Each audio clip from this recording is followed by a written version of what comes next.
Black History Month continues with a celebration of African filmmakers. Fox 12's Ayo Elise tells us more about the Cascade Festival of African Films. For over 30 years, the Cascade Festival of African Films has been introducing the community to filmmakers from a variety of countries in Africa.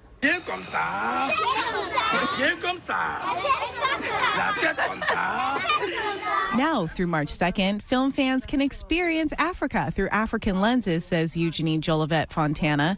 She's the co-director of the Cascade Festival of African Films. So you're really getting a multitude of different types of stories from different, not only like countries, but the regions in those countries and the cultures within those countries.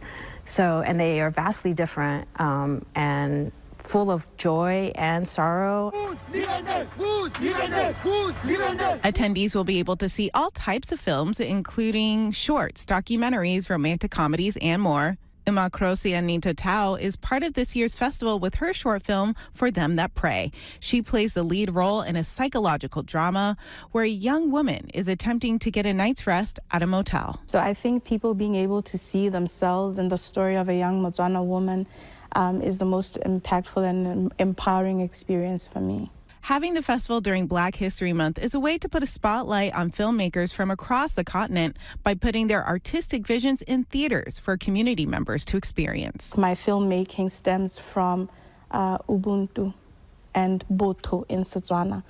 And this means I am because you are, and you are because I am. And that is such a unifying concept that I believe is at the forefront of this festival. The films are being screened at several venues across the Portland area, including Portland Community College Cascade campus. It's also free to attend. We'll have a link at kptv.com for more. I'm Ayo Elise, Fox 12 Oregon.